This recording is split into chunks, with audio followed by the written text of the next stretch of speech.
In the immortal words of the great Vince Carter, it's over. The trade deadline for 2026 is concluded, and Giannis is still a buck. Jose Alvarado is a freaking Nick, and you want to figure out what this means for your fantasy basketball team. In this episode, we're going to take a look at a recent article from my man, Dan Titus from YAHOO, and figure out who the winners are and who are the losers.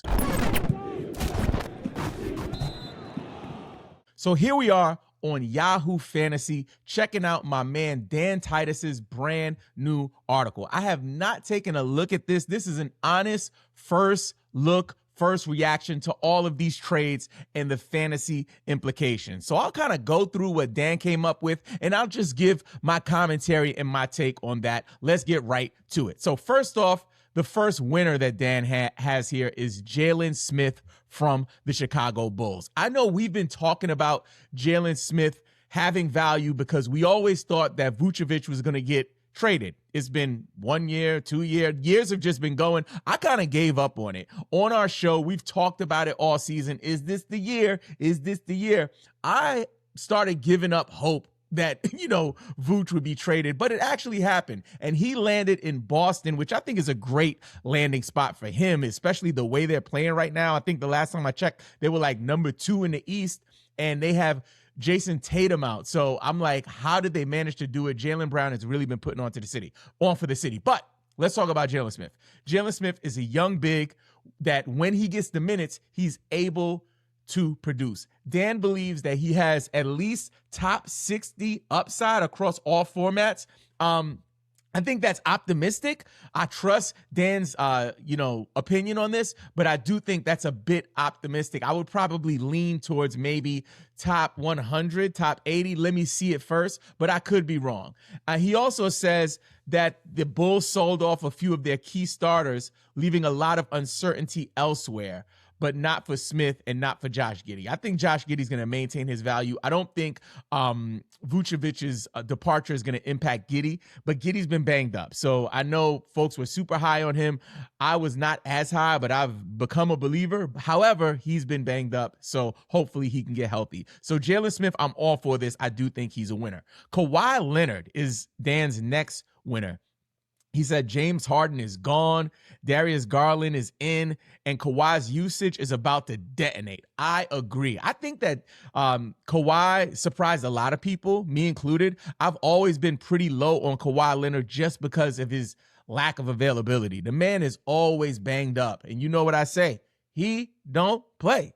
He don't play. But this year, he has proved me wrong. And he has been on the court. He's been producing at an elite level. He's been in the top 10 for points leagues at some points. And I believe with the departure of James Harden, it's only going to get better. My only concern is that your man does not stay healthy historically. So he breaks your heart.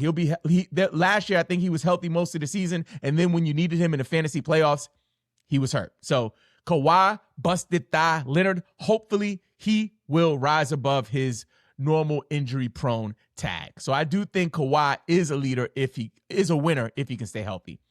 Benedict Mathurin, this just happened. This is one of the most recent trades. He's going to be in LA. I think that's a win for him. I'm excited to see what he does. Santi Aldama with the departure of Jaren Jackson Jr., Dan believes that's a win. I agree with you there, and I think that he's going to have a great, great run to close out the season. Another win. Finally, Onyeka Okongwu officially has the green light, and he's been cooking already this season. But I think with the departure of Kristaps Porzingis, we know he's not going to come back. And even though the Hawks added Jock Landale in a minor deal, I believe Okongwu is going to feast with a clear runway to value. Russell Westbrook is a winner. Now, this one caught me off guard, and I love that Dan brought this up. I wasn't really thinking about it. So he's saying with Dennis Schroeder joining the Cavs, Russ will continue soaking up a majority of the point guard minutes for the Kings. He had a nice resurgence under Doug Christie, averaging 15, 6, and 7 in under 30 minutes per game. So it's definitely somebody I wasn't thinking about, but this makes a lot of sense that Russell Westbrook, listen, one of the most professional dudes that you will ever see in the NBA. Like, yes, he has a lot of sound bites with his reaction to crowd members and audience members, patrons kind of heckling him and stuff. Russell Westbrook, all of that kind of stuff. But man, I think that for him to reinvent himself time and time again, he is a first ballot Hall of Famer, in my opinion, one of the greatest point guards that we've ever seen. And he just doesn't get his flowers. So I love that you mentioned him here, Dan. Really appreciate that. A few other winners just in a quick blitz. We got the Wizards' young core, he believes will be winners. I agree. We're talking Trey Johnson, Justin Champagny, and Bilal Coulibaly. Najee Marshall from the Mavericks, love that. Isaiah Collier, love it. Daniel Gafford, maybe. Jarris Walker, I've been high on Jarris Walker. I did a whole episode on this. I love that you mentioned that, especially with the last, few trades that we've seen gone down. I think he'll have some value. Now, some losers. Loserville. Jaren Jackson Jr. He wrote a whole article about it, an expanded article we won't take a look at.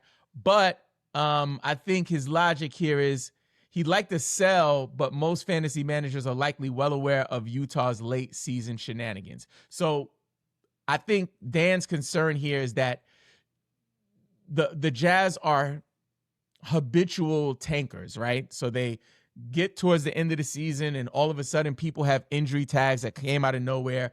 And I believe Jaren Jackson Jr. might get into the mix with that as well.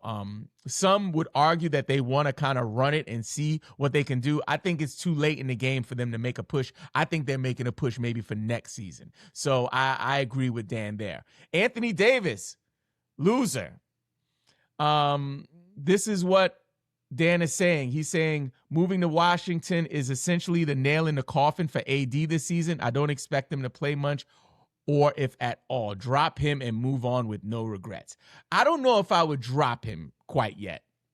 I think the reason is that, we need to see what's going to happen. Now, if a week or two goes by, I would take Dan's advice here. If you don't have an IR spot and AD still IR eligible. If you have an IR spot, I stay patient just to see what happens. They might want to just give it a whirl.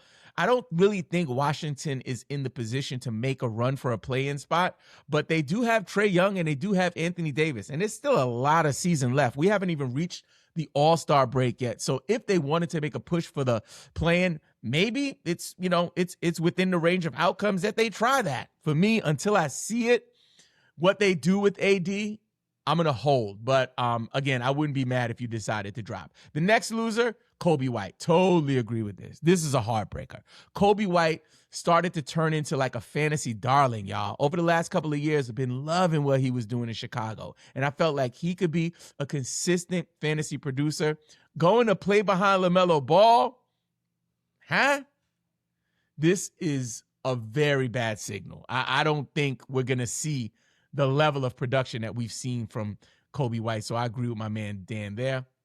Nikola Vucevic, let me read some of what Dan came up with here. So, we got some scrolling issues here. Oh, here we go. Dan says, I'm anticipating a timeshare for Vooch in Boston. Keita is the better defender, and frankly, Vooch won't have to do as much offensively for Boston. What he does is provide them with another floor spacing threat who can rebound and play make enough to warrant 25 to 28 minutes a night. Essentially, the KP role from last season. You're not dropping Vooch, but I'd expect some decline in his raw counting stats in Boston.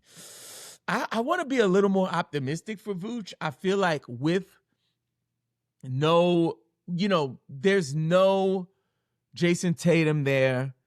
Keita, yes, is a better defender, but I believe that for Boston to really make a strong push into the playoffs and even justify bringing Jason Tatum back for the playoffs, I think Vucevic will continue to produce. Will he have a slight decline? Maybe. But I also think there's a possibility for him coming on strong and, carving a path for some really, really substantial value here. So for me, I'm more of a question mark on wanting to see what happens with Vooch. If I have him, I hold to play it out. And if he has a good run before your trade deadline, I wouldn't be mad at you if you decided to sell high. Another loser, Yusuf Nurkic, no disagreement there, especially with the arrival of Jaren Jackson Jr. in town. He might be going down. And then the Bulls guard rotation. I love that. My man Dan just put the whole team in there. Sexton, Simons, and Ivy, just too many mouths to feed in the backcourt. I agree with you. I think they'll all take a hit. And then players on the move. Zubac landed in Indiana, which is wild to me. Dan says the Pacers made a move to get their big man of the future to pair with Tyrese Halliburton next year. What I don't know is how much they'll use him when they're tanking. So this is a good point. I do believe Zubac is a great player for fantasy basketball. I think he was a better fit for your team probably as a Clipper. I think going to Indiana, he will have some regression. So I do have concerns about him this season. Now that you understand the fantasy fallout from the trade deadline, check out this episode because it's the one that YouTube thinks you need to watch next.